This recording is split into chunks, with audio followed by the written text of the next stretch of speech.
We will have a series of videos about people in the time of Buddha and their stories.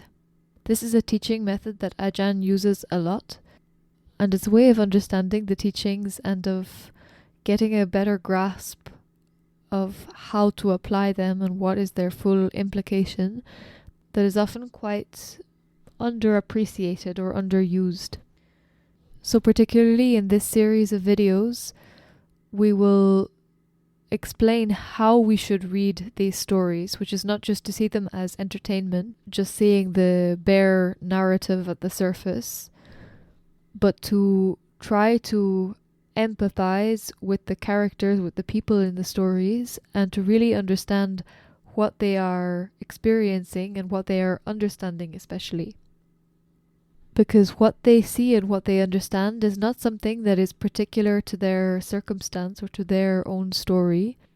The thing that is special or that is different about the people in the time of Buddha is that their experiences push them towards understanding and seeing something that is also true for every one of us. They have a wisdom by which they see a truth that is universal. So we use these stories to try to see through to this same understanding and get this same perspective of wisdom on the events of our lives. So with that introduction, I will tell one story that is probably one of the most famous stories of somebody in the time of the Buddha, and it's the story of Angulimala. So Angulimala was born in Savatthi, and when he was born, he was named Ahimsaka, which means harmless.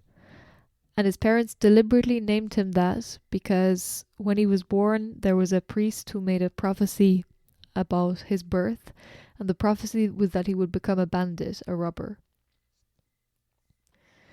And so the parents were worried by this prophecy, and in order to try to kind of counteract the power of this prophecy, they named their son Ahimsaka, and they made sure that he got the best education. They were very religious and good people. And at first, the education that they gave their son seemed to have worked very well. He was a very good boy, very studious, very dedicated to his studies.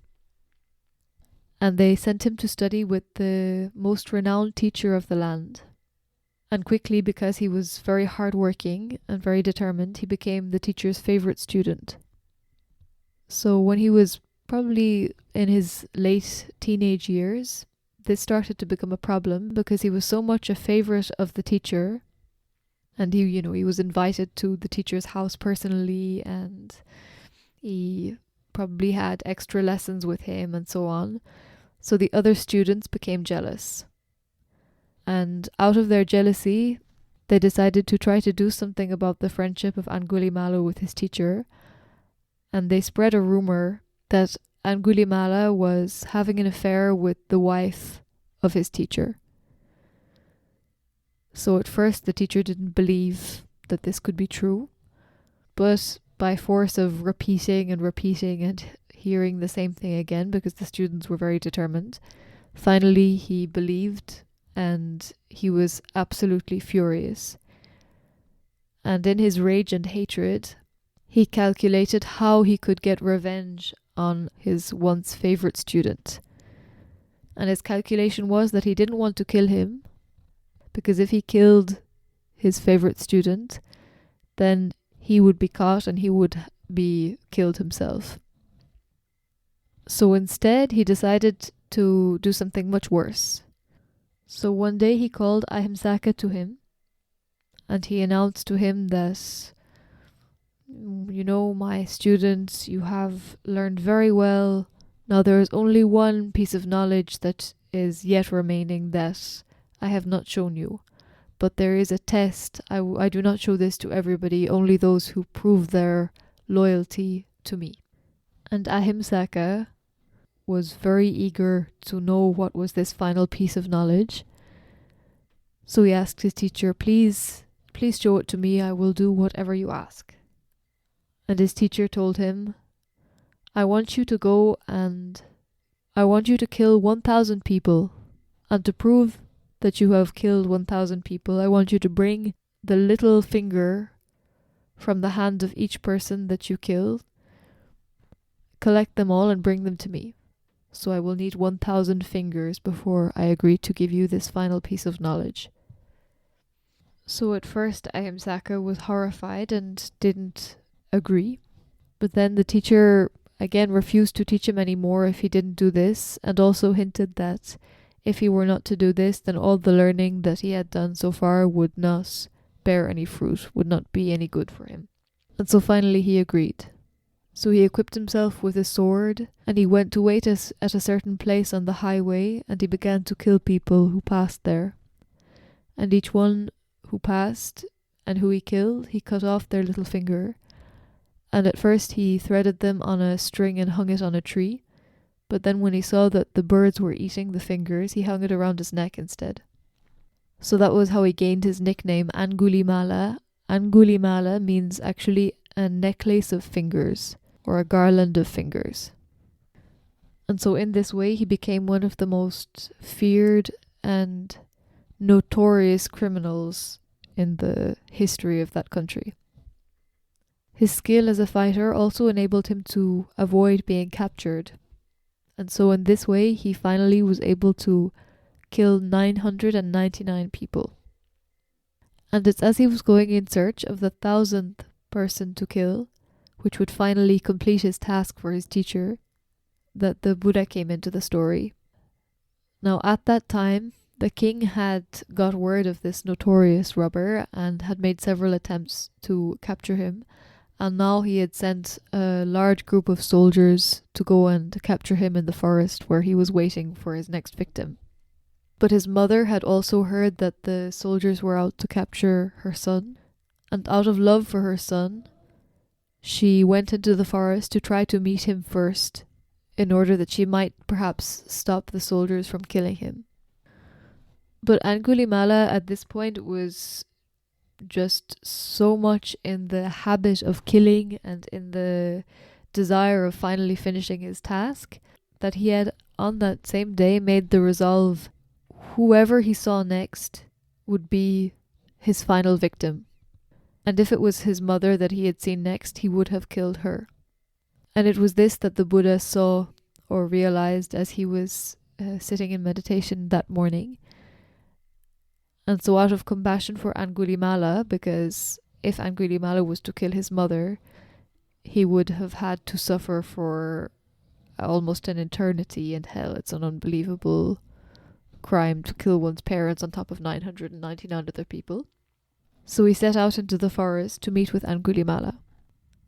And when Angulimala saw the Buddha, his only thought was that this would be his next victim, and he ran towards him with his sword. But no matter how fast he ran, he couldn't catch up with the Buddha, although the Buddha was only walking. So he ran out of breath, and he was perplexed, and he said, "Stop, monk, stop." And the Buddha replied, "I have stopped. It is you who have not stopped." And this reply perplexed Angulimala even more, because he knew about these monks and the Buddha's teaching that they did not lie. So he said to the Buddha, "You have not stopped. I'm not able to catch up with you, and yet you say that you have stopped. What do you mean?" The Buddha replied, "Angulimala, I have stopped forever, renouncing all violence to every living being. But you have no compassion for things that breathe, so that is why I have stopped and you have not." With these words, the heart of Angulimala was melted or broken, and he threw down his weapons. He immediately realized that the Buddha had come for his salvation, and right there and there he said, "I will never kill any living being again. I will stop." And he asked to become a monk. And the Buddha agreed. So from that day onwards, Angulimala never killed anybody and never harmed anybody. And what is most extraordinary is that not only did he become a monk, and not only did he stop violence, but he practiced with the greatest effort and the strongest determination possible, such that eventually he became one of the Arhants. Can you imagine being in the position of Angulimala? when he became a monk.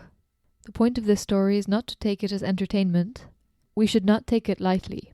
If it's to be useful to us, we have to see him as a real person, Angulimala, as somebody who could be us. What would we have done in his situation? Can you imagine having killed 999 people? The incredible load of heaviness on the mind. How is it possible to not only come out of that, but to become Arahan? We have to look at him as an example, as a role model. Anybody who becomes Arahan has developed all qualities, but we have to look at what drives him to get there, what pushes him to get there, what are the factors that enable him to progress so fast and to develop so many qualities. Somebody who has done so much evil. 999 people. That's more than the most notorious serial killers we can hear about. It's one thing to do evil, to do wrong, and another thing then if you can suddenly understand or realize just how wrong it was, and now you have to pull yourself out of this evil and go opposite. But there was another factor that made it possible for Angulimala, which we have to see when we imagine ourselves in his situation.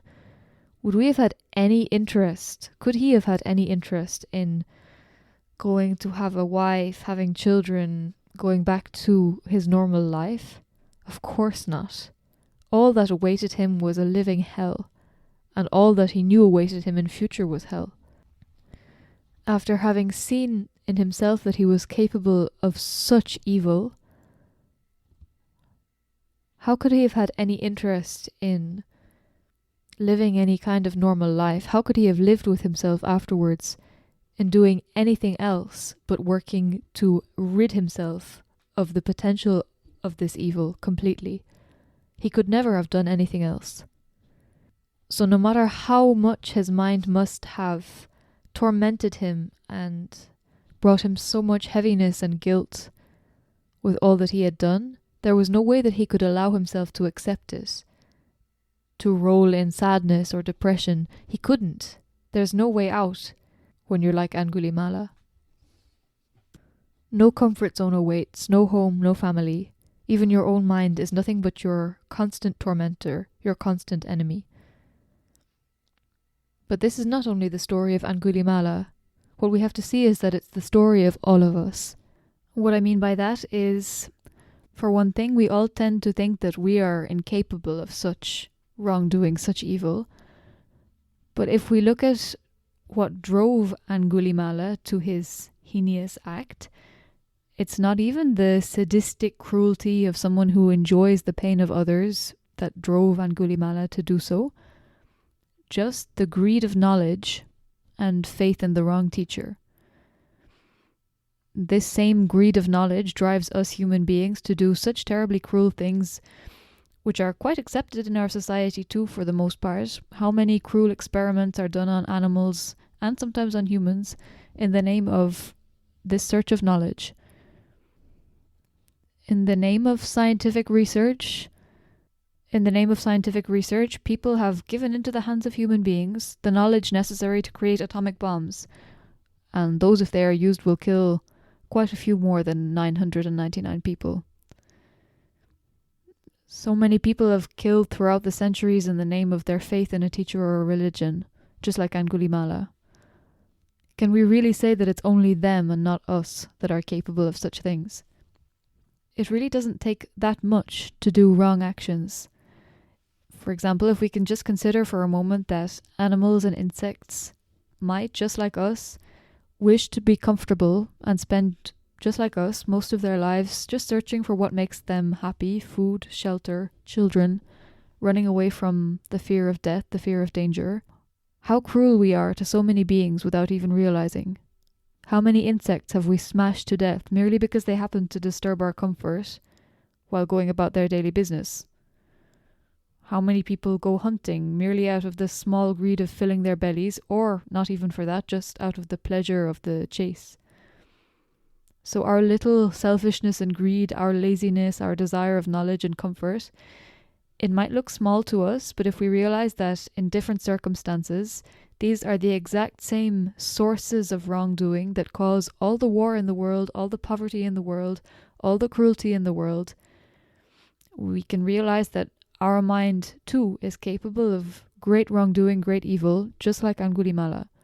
And just like Angulimala, if we don't work now to remove the source of this evil from ourselves, it will be with us for the rest of our lives. And just like him too, already our minds are a torment to us for the most part, even without such a weight of heaviness and guilt that he had to carry. We are constantly having to make ourselves busy with something all the time, to feed our mind with noise, distraction, work, entertainment, just not to have to sit alone with ourselves. So we have to see that his determination is not based only on his own particular situation, but on truths that are universal and apply to all of us. The only difference is that his situation forced him into facing them head on, instead of just ignoring or distracting himself from them for the rest of his life, as we do. So this is the wisdom that we can pick up from his story.